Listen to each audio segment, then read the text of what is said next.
दोस्तों नमस्कार।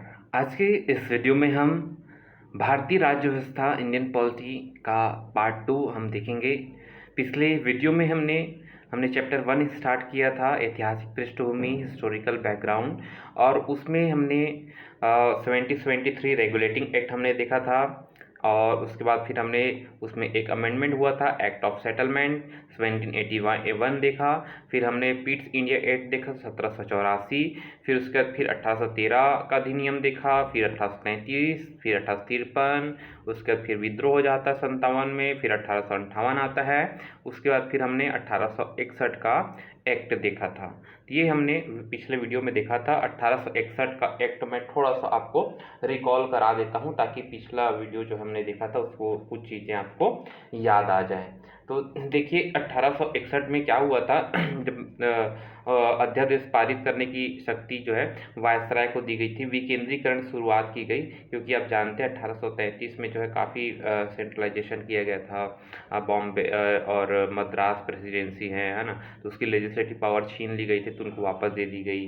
तो ये सारी जो चीज़ें हैं ये फिर से जो है डिसेंट्रलाइजेशन स्टार्ट किया गया। ठीक, और एक चीज़ और है कि विधान परिषद लेजिस्लेटिव काउंसिल, ठीक है, लेजिस्लेटिव काउंसिल की स्थापना की गई 3 जगह, बंगाल पे, नॉर्थ वेस्ट प्रोविंस पे और पंजाब में। ठीक है, उत्तर पश्चिमी प्रांत बंगाल और पंजाब में जो है विधायी परिषद का गठन किया गया।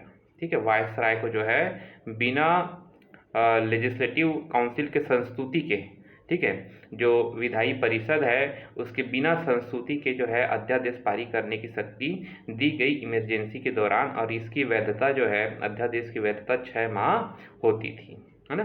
तो ये हमने 1861 वाला जो है इसको हमने देखा, इंडियन काउंसिल एक्ट को। अब हम बाकी जो अधिनियम है उसको हम देखेंगे। तो चलिए आज का वीडियो हम स्टार्ट करते हैं। इंडियन काउंसिल एक्ट 1892, ठीक है। तो इंडियन काउंसिल एक्ट 1892 ये क्या था? Made limited and indirect provisions for nomination for filling up seats in central and provincial legislative council. इसके माध्यम से ना केंद्रीय और प्रांतीय विधान परिषदों में गैर सरकारी जो सदस्य हैं उसकी संख्या बढ़ाई गई, लेकिन बहुमत जो है सरकारी सदस्यों का ही था। ठीक है, इसको मैं और बताता हूँ। देखिए, non official member and official, 2 type के मेंबर होते थे उसमें। ठीक है, तो ना नॉन ऑफिशियल मेंबर की संख्या बढ़ाई गई, लेकिन ना मेजोरिटी जो है ये किसकी होती थी? ऑफिशियल मेंबर की ही होती थी। ठीक, तो इसमें वही लिखा है, increase number of additional members, ठीक है, non official members in central and provincial legislative council पे, प्रांतीय विधायी परिषद में जो है इसकी संख्या बढ़ाई गई। केंद्रीय और प्रांतीय विधान परिषदों में नॉन ऑफिशियल मेंबर्स जो हैं उसकी संख्या बढ़ाई गई। Legislative council power to discuss budget and address question to executive, ये दिया गया। विधान परिषदों के कार्यों में वृद्धि की गई, उन्हें बजट पर बहस, कार्यपालिका के प्रश्नों का उत्तर देने के लिए अधिकृत किया गया। ठीक, nomination on recommendation of viceroy, central legislative council and governor provincial legislative council. तो ना क्या बोला मैंने इसमें कि जो हमारे केंद्रीय विधायी परिषद है और जो प्रांतीय विधायी परिषद है, ठीक है, इसमें नामांकन का जो है वायसराय को पावर दिया गया है ना, और जो प्रांत में है उसको गवर्नर को पावर दिया गया कि आप नामांकन के लिए संस्तुति दे सकते हैं, नॉमिनेशन ऑन रिकमेंडेशन। ठीक है, तो इस चीज़ को याद रखना है कि नामांकन का जो है शक्तियों का प्रावधान था। ठीक, और एक चीज़ और भी था, जैसे जो लोकल प्रोविंशियल गवर्नमेंट है ना, प्रांतीय विधान परिषद है, तो उसमें ना गवर्नर को जिला परिषद में नगर पालिका, विश्वविद्यालय, व्यापार संघ हो गया, जमींदार हो गया, चैम्बर ऑफ कॉमर्स हो गया, ये सब की सिफारिश जो है ना, सिफारिशों पर जो है गैर सरकारी सदस्यों को नियुक्त करने की शक्ति गई। नॉन ऑफिशियल जो मेंबर थे उनको जो है अपॉइंट किया जा सकता था, नियुक्त किया जा सकता था। ठीक है, तो इस तरह से इसमें ये प्रोविज़न किया गया। ठीक, तो इसको याद रखना है आपको। और नामांकन वाला जो प्रोसेस है इसको भी याद रखना, नॉमिनेशन वाली चीज़ वेरी इंपॉर्टेंट। ठीक है, चलिए आगे बढ़ते हैं हम लोग। नेक्स्ट है इंडियन काउंसिल एक्ट 1909, 1909 का है ना अधिनियम। तो ये वेरी इंपॉर्टेंट है, बहुत बार एग्जाम में आता हुआ है। ठीक है, इसे क्या बोलते हैं? मार्ले मिंटो रिफॉर्म कहते हैं। ठीक है, मॉर्ले कौन थे उस टाइम? मार्ले कौन थे? सेक्रेटरी ऑफ स्टेट थे। जानते हैं आप सेक्रेटरी ऑफ स्टेट का पोस्ट कौन से एक्ट के थ्रू क्रिएट किया गया जी? 1858 वाला अधिनियम में, है ना। और मिंटो उस टाइम कौन थे? वायसराय थे। ठीक है, तो secretary of state and Minto viceroy, ये दोनों को मिलके मार्ले मिंटो सुधार लाते हैं। ठीक, तो इसमें क्या किया गया देखते हैं कि फीचर्स क्या थे इसके। पहला provision, number of members in both central and provincial legislative council increased, यानी कि केंद्रीय विधायी परिषद और प्रांतीय विधायी परिषद में सदस्यों की संख्या बढ़ाई गई। ठीक, केंद्रीय परिषद में ना इसकी संख्या जो है 16 से 60 हो गई और प्रांतीय विधान परिषदों में इसकी संख्या अलग अलग थी। ठीक है, क्या बोला मैंने? जो सेंट्रल लेजिस्लेटिव काउंसिल था ना, सेंट्रल लेजिस्लेटिव काउंसिल, तो इसमें सदस्यों की संख्या 16 से बढ़कर 60 हो गई। ठीक है, और अलग अलग प्रांत थे तो अलग अलग प्रांतों में जो है सदस्यों की संख्या बढ़ाई गई, लेकिन वो सब में अलग अलग प्रांत है, इसलिए एक यूनिक नंबर यहाँ नहीं दिया गया है ना, सब प्रांत में अलग अलग संख्या बढ़ाई गई थी। ठीक है, तो संख्या बढ़ाई गई है, इसको याद रखना है। In large function of members allowed to ask supplementary question, move resolution on budget, यानी कि अनुपूरक प्रश्न पूछना, बजट पर संकल्प रखना, चर्चा करना, विधान परिषद के कार्यों का दायरा, ये सब जो है बढ़ाया गया इस पे। Association of Indian with viceroy, Satyendra Prasad Sinha, first Indian to join viceroy executive council, also appointed law member. इस अधिनियम के अंतर्गत पहली बार फर्स्ट टाइम किसी भारतीय को वायसराय और गवर्नर की कार्य परिषद में, एग्जीक्यूटिव काउंसिल में एसोसिएशन बनाने का प्रावधान किया गया और इसमें सत्येंद्र प्रसाद सिन्हा को जो है वायसराय की एग्जीक्यूटिव काउंसिल में काम करने वाले जो है पहले भारतीय सदस्य बने ही है ना, और ये जो है इन्हें विधि सदस्य भी बनाया गया था। ठीक, तो इस चीज को याद रखना। ठीक, क्या मैंने बोला? सत्येंद्र प्रसाद सिन्हा जो है वायसराय के एग्जीक्यूटिव काउंसिल में कार्यकारी परिषद में कार्य करने वाले पहले भारतीय बने और साथ ही उन्हें विधि सदस्य भी बनाया गया था।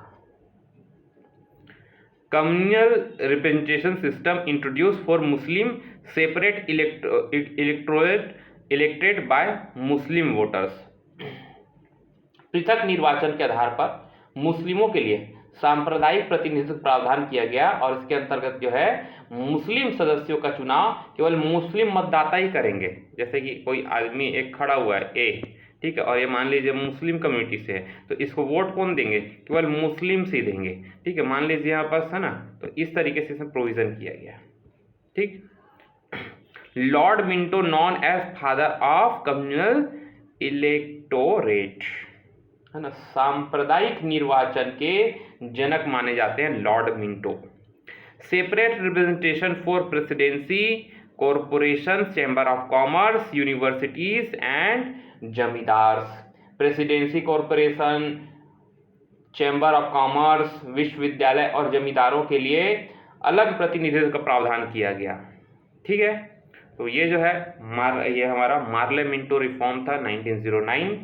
वेरी वेरी इंपॉर्टेंट क्वेश्चन इससे बनते हैं, तो याद रखिएगा इसको। नेक्स्ट हम पढ़ते हैं गवर्नमेंट ऑफ इंडिया एक्ट 1919। ठीक है, तो देखिए ये जो है मॉन्टेग्यू चेम्सफोर्ड रिफॉर्म के नाम से जाना जाता है। देखिए मॉन्टेग्यू उस टाइम क्या थे? भारत के सेक्रेटरी ऑफ स्टेट थे, राज्य सचिव थे, और चेम्सफोर्ड क्या थे? भारत के वायसराय थे, वायसराय ऑफ इंडिया थे। ठीक है, तो ना 20 अगस्त 1917 को यहाँ पर लिखा है, देखिए 20 अगस्त 1917। ठीक है, 20 अगस्त 1917 को ब्रिटिश सरकार पहली बार ये घोषणा करती है, फॉर्मली अनाउंस करती है कि उसका उद्देश्य भारत में क्रमिक रूप से उत्तरदायी सरकार की स्थापना करना है। ठीक है, objective to gradually introduce responsible government in India, Bharat में उत्तरदायी सरकार की स्थापना करनी है आपको। ठीक है, और इसका क्या बोला गया, मॉन्टेग्यू चेम्सफोर्ड रिफॉर्म। मॉन्टेग्यू कौन थे उस टाइम, सेक्रेटरी ऑफ स्टेट, और वायसराय कौन थे, चेम्सफोर्ड थे। अब इसमें फीचर्स क्या क्या हैं हम इसको देख लेते हैं। तो पहला है centre and provincial list created for specific law making structure of government was unitary, मतलब केंद्रीय और प्रांतीय विषयों की सूची की पहचान करके उन्हें पृथक किया गया है ना, और राज्यों पर जो केंद्रीय नियंत्रण है उसे कम किया गया है ना। तो एक तरह से क्या है, केंद्रीय सूची और प्रांतीय सूची की पहचान किया गया, उन्हें अलग किया कि यह पॉइंट इंपॉर्टेंट है, तो इसको याद रखना। लेकिन सरकार का जो ढांचा है वो केंद्रीय और एकात्मक बना रहा, यूनिटरी बना रहा, ये बोला जा रहा है। इंट्रोड्यूस डायरकी, जैसे कि डायरकी किसमें इंट्रोड्यूस किया गया था आपको याद होगा, तो 84 है पीट्स इंडिया एक्ट है, उसमें क्या जो चीज़ें बनाई गई थी, BOD और COD बनाया गया था, है ना। तो वहाँ पर डायरकी था, फिर से डायरकी को इंट्रोड्यूस कर रहे हैं, द्वैत शासन को, dividing provincial subjects in transferred and reserved, ठीक है। प्रांतीय विषय को दो भागों में बांटा। सबसे पहले इन्होंने क्या बांटा, सब्जेक्ट्स बांटे, उसमें दो चीज बनाया इन्होंने, एक है सेंटर और दूसरा है क्या, अपना प्रोविंशियल, ठीक है।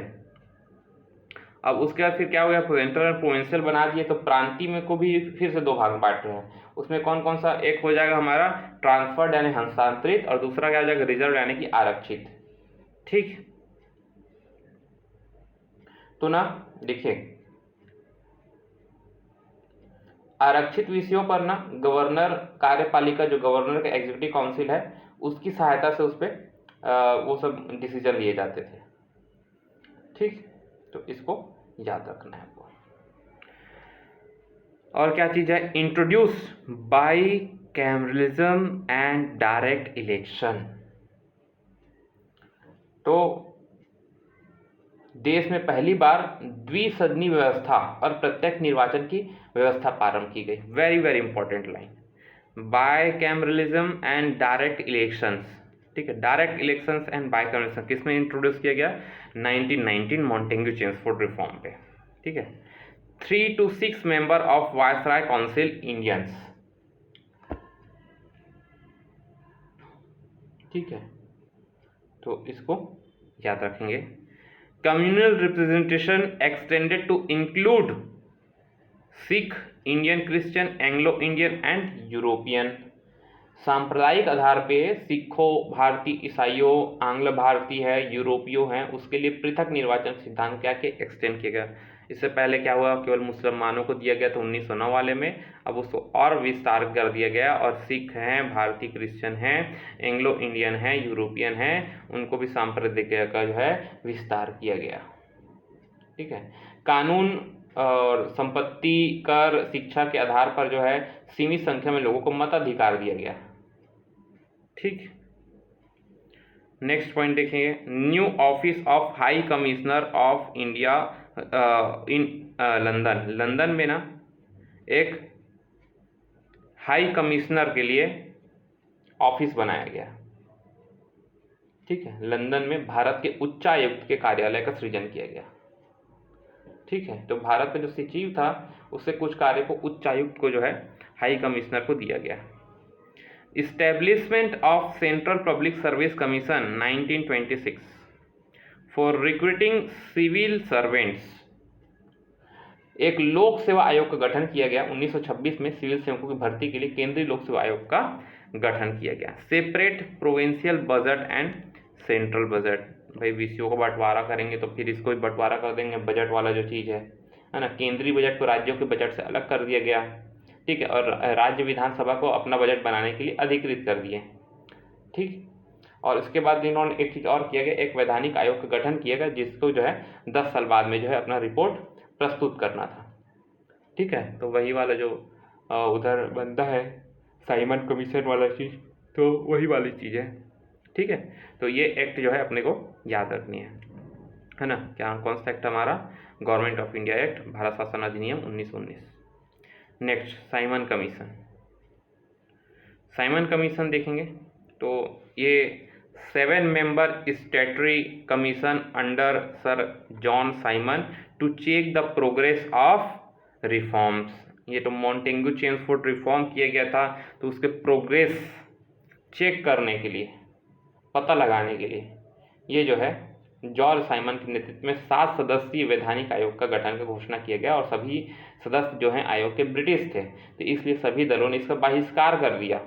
ठीक है, आयोग ने जो है 1930 में अपनी रिपोर्ट पेश की और उन्होंने बोला कि भाई द्वैत शासन है, ये सबको बनाए रखिए, राज्यों में सरकार का विस्तार कीजिए, ब्रिटिश भारत के संघ की स्थापना कीजिए, सांप्रदायिक निर्वाचन व्यवस्था को जारी रखिए। ये सब बात जो है इस साइमन कमीशन ने बोला था।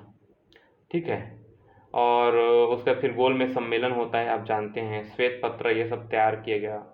ठीक है, तो वाइट पेपर इसको देख लेते हैं। देखिए, तो recommended abolition of dyarchy.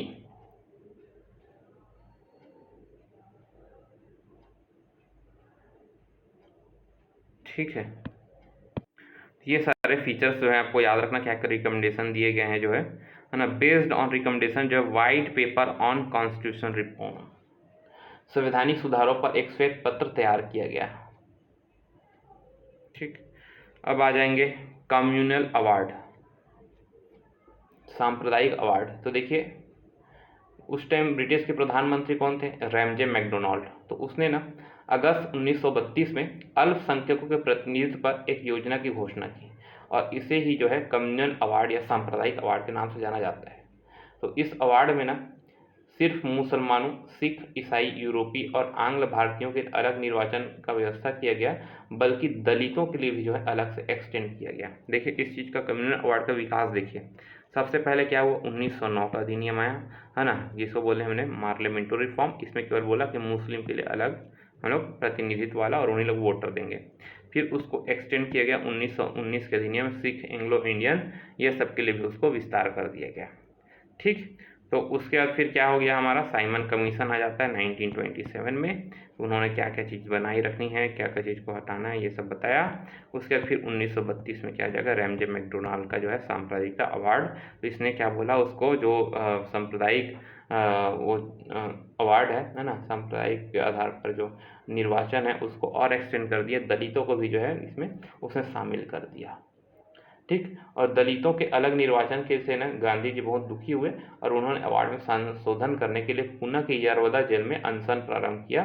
Congress नेताओं और दलित नेताओं के बीच समझौता हुआ, जिसे पूना पैक्ट के नाम से जानते हैं, और इसमें ना संयुक्त हिंदू निर्वाचन व्यवस्था बनाए रखा गया और दलितों के लिए जो है स्थान को आरक्षित किया गया। ठीक, तो देखिए, extended separate electorate to depressed class, schedule caste, और जो है Gandhi ji protest in Yerwada jail, Poona agreement with Indian National Congress and depressed classes, Hindu join electorate, Poona pact होता है 1932 में। ठीक है, ये हमारा एक्ट है 1919 वाला। फिर कम्युनल अवार्ड हो गया। अब हम 1935 का एक्ट देखेंगे, वेरी वेरी इंपॉर्टेंट। 1935 के एक्ट में जो है 321 अनुच्छेद है और 10 अनुसूचियां हैं। ठीक है, तो ये ना भारत में पूर्ण उत्तरदायी सरकार के गठन में एक मील का पत्थर साबित हुआ। एक लंबा और विस्तृत दस्तावेज है, 321 अनुच्छेद है और 10 अनुसूचियां हैं इसमें। अच्छा, इस अधिनियम में ना पहली बार अखिल भारतीय संघ की स्थापना की गई, एक परिकल्पना की गई कि भारत ऐसा बनेगा, एक अखिल भारतीय संघ बनेगा, ऑल इंडिया फेडरेशन बनेगा।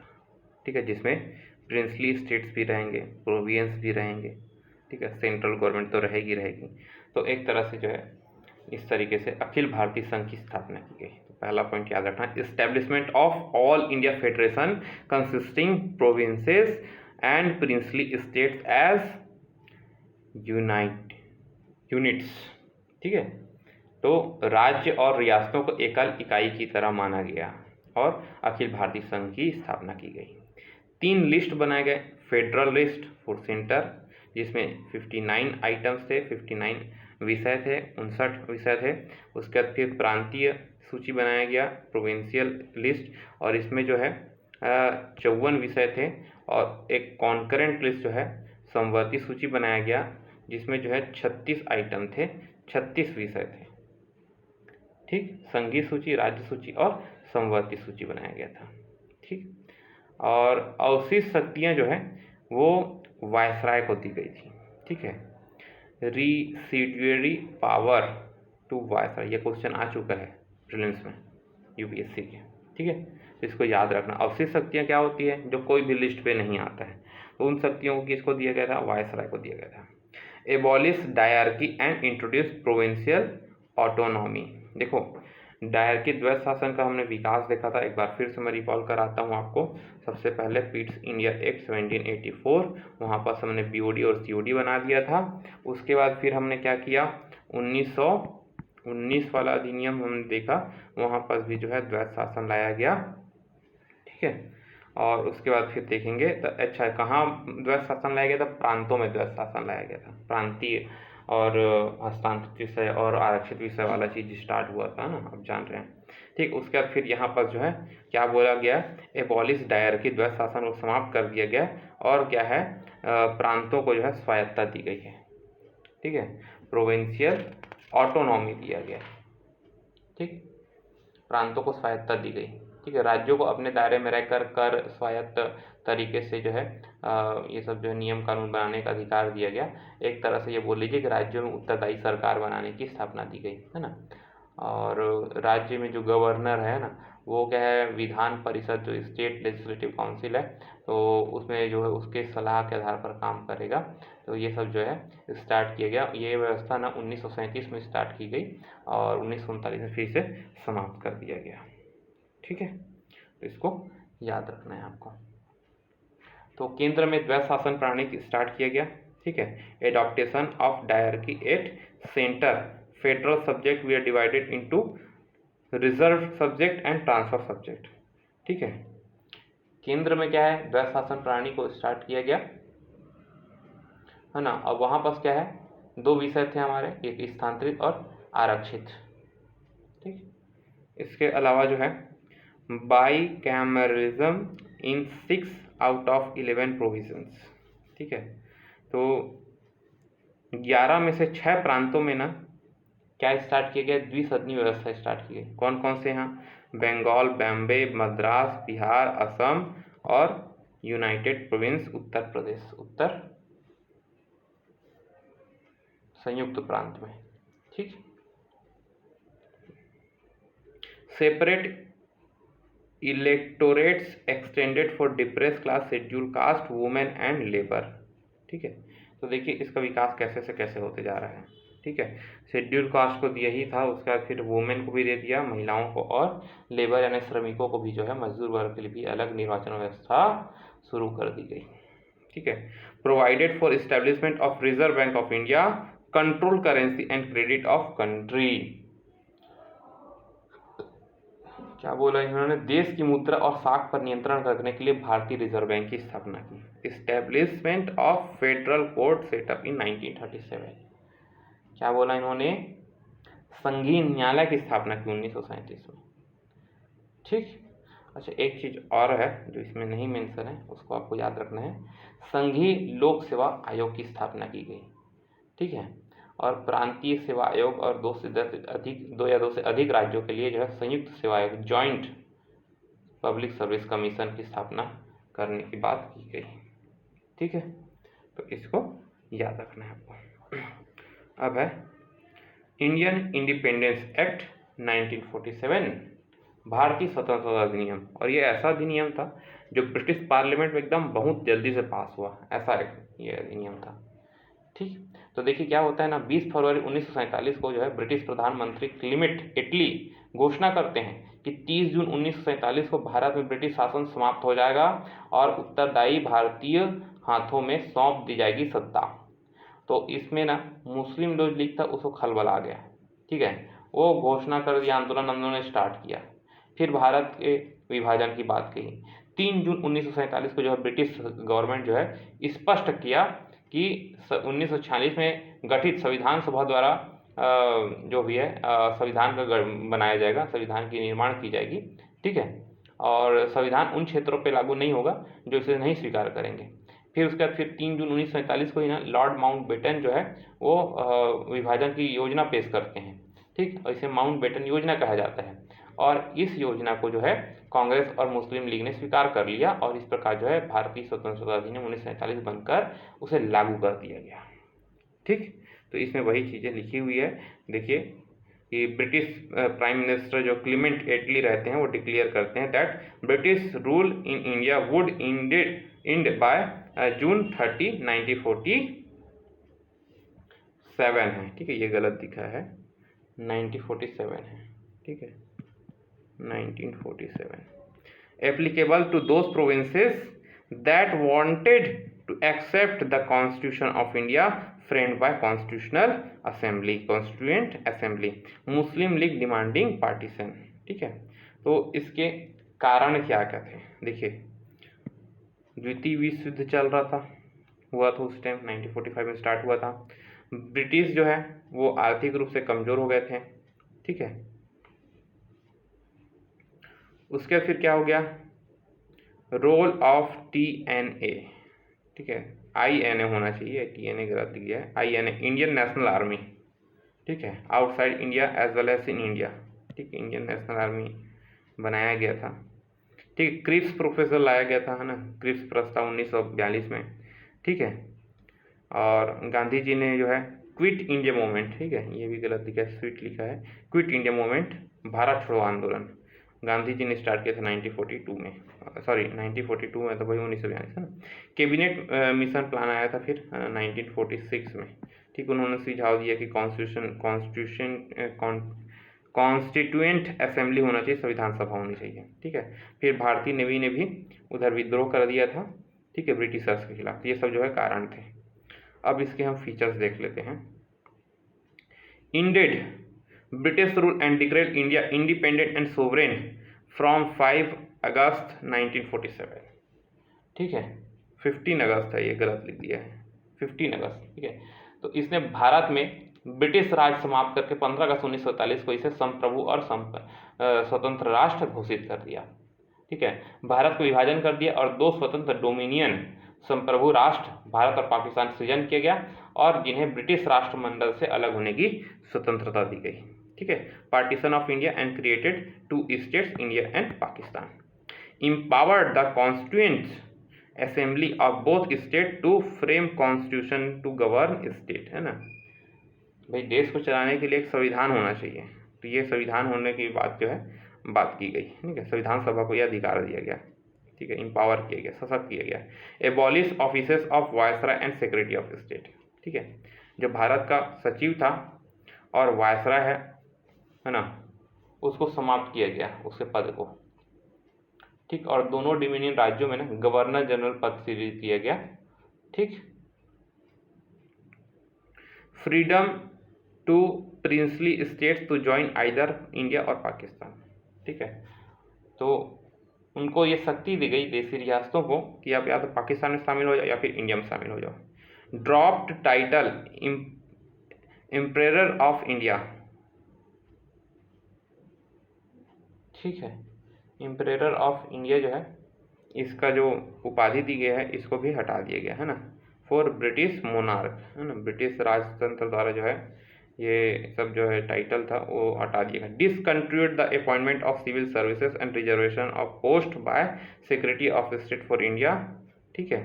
तो ये सब जो है इसको हटा लिया गया। जो ब्रिटेन में भारतीय सचिव का पद समाप्त कर दिया गया, सभी शक्तियाँ जो है वो सब जो है राज्य सचिव को हस्तांतरित की गई, ठीक। तो ये सब चीज़ें आपको याद रखनी है।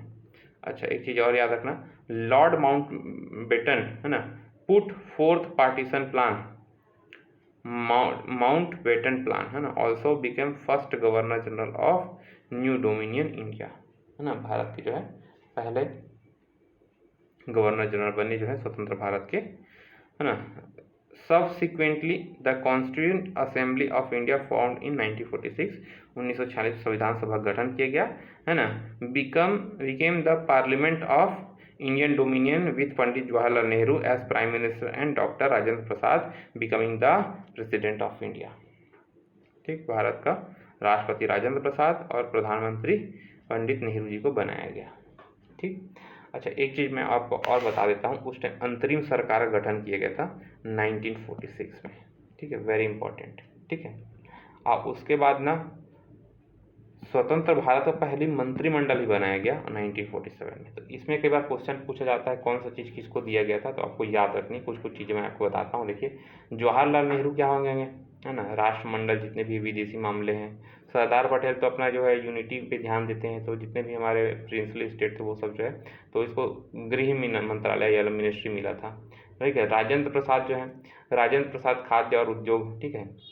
और जॉन मथाई जो है नागरिक आपूर्ति वाला मिला था। जगजीवन राम श्रम, बलदेव सिंह जो है रक्षा, C.H. भाभा जो है ना, इनको कार्य खान और ऊर्जा मिला था। लियाकत अली को वित्त विभाग मिला था। आसफ अली रेलवे, है ना। C. राजगोपालाचारी शिक्षा मिला था, ठीक है। जोगेंद्र नाथ मंडल जो है विधि मामले मिले थे, ठीक है। ये सब क्या है, अंतरिम सरकार की बात है ना। अच्छा, अंतरिम सरकार में क्या हुआ कि देखिए, वायसराय परिषद का प्रमुख बना रहा, लेकिन जवाहरलाल नेहरू को परिषद को उपाध्यक्ष बना दिया। उसके फिर क्या होता है, स्वतंत्र भारत का पहला मंत्रिमंडल बनता है 1947 में। यहाँ भी सेम चीज़ रहेगा, कुछ चीज़ें बस बदल जाती है। जैसे मौलाना अबुल कलाम आज़ाद को शिक्षा विभाग दिया गया, ठीक है। जगजीवन राम जो है श्रम ही हैं, बलदेव जी रक्षा जी हैं, है ना। अमृता कौर को जो है स्वास्थ्य विभाग दिया गया, हाँ। C.H. भाभा जो है, इनको क्या दिया गया जी, वाणिज्य दिया गया। और इससे पहले क्या था, खनन और ऊर्जा दिया गया था, ठीक। उसके बाद फिर क्या है, श्यामा प्रसाद मुखर्जी, इनको उद्योग और आपूर्ति मंत्री बनाया गया। फिर V.N. गाडेगिल है, तो कार्य खनन और ऊर्जा बनाया गया, ठीक। तो ये सब जो है स्वतंत्र भारत का पहला मंत्रिमंडल 1947 में ये सब बनाया गया है, ठीक। तो इस तरीके से हमने जो हमारा पहला चैप्टर है लक्ष्मीकांत का हिस्टोरिकल बैकग्राउंड, ऐतिहासिक पृष्ठभूमि, ये चैप्टर हमने ख़त्म किया। अब मिलते हैं अगले वीडियो में, संविधान सभा ये सब का गठन कैसे क्या क्या होता है। ऐसे करके हम प्रत्येक पूरे जो चैप्टर्स उसको ख़त्म कर लेंगे और लक्ष्मीकांत को हम कम से कम एक बार कवर कर लेंगे, तो हमको एग्ज़ाम में जो है काफ़ी बेनिफिट हो जाएगा। तो मिलते हैं अगले वीडियो में दोस्तों, थैंक यू सो मच।